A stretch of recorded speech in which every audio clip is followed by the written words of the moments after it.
สวัสดีลูกค้า PCP เนาะวันนี้เราจะมาแนะนำปืนจุหารเด้อยังมีเด้อนี่มันจะมีตัวนี้เนาะท็อป A ฟักเตอร์เนาะอัน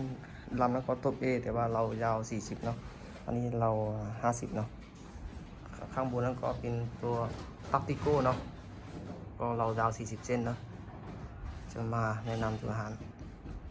สู่ทางหารน้องจังปืนฟอร์มสูงเด้อพี่น้องเด้ออันนี้เป็นกล้องเป็นถังคาร์บอนกล้องเบสเอเนาะขอบลำเก็บเสียงสีเหลืองเนาะงามหลายเราอยู่ข้างในเป็นเราอีกที800เนาะท้ายนี่จะเป็นแบบท้ายยางเนาะขีดมือหมายเนาะนี่งามหลายสี่กระบอกปืนนี่น้องจังอัปเกรดเรียบร้อยหมดแล้วเนาะพร้อมส่งให้ลูกค้าเลยเนาะตัวนี้ก็ฟักเตอร์เด้อก็ถังคาร์บอนกล้องเบสเอเนาะก็อัปเกรดเรียบร้อยฟอร์มสูงเราอยู่ข้างในเป็นเรา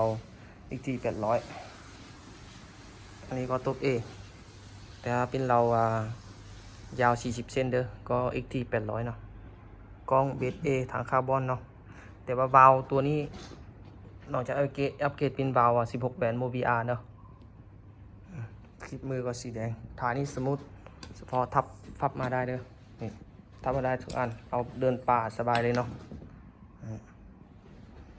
ตักติโกนี่ตัว A ตัวนี้ก็เหมือนกันฟับมาได้เนาะถ่ายฟับได้หมดทุกอันเนาะปืนจุหารพร้อมส่งหมดแล้วทุกอย่างน้องขายไปรับประกันหมดเด้อพี่น้องไม่ต้องย่านบอกว่าสายไปปืนมีปัญหาจะรับประกันบ่เนาะน้องขายรับประกันหมดเด้อน้องก็บอกเลยเนอะปืนจุหารน้องมีพร้อมส่งแต่ว่ายังไม่มีเก็บเงินปลายทางเด้อพี่น้องเด้อพี่น้องสนใจก็ถ้าเขาทางเบอร์แอปน้องจังบ้างเบอร์แอปอยู่ในคลิปน้องนี่เนาะพี่น้องก็จังทักเขาทางเบอร์แอปสนใจก็ถามได้เลยเนาะแจ้งมาถามราคาได้เลยอันนี้เป็นงานเวียดนามงานไซกอนเด้อพี่น้องเด้อราคาก็จะคูราคามันเป็นยังไงก็เข้าทางเบอร์แอปน้องเด้อติดต่อมาเด้อ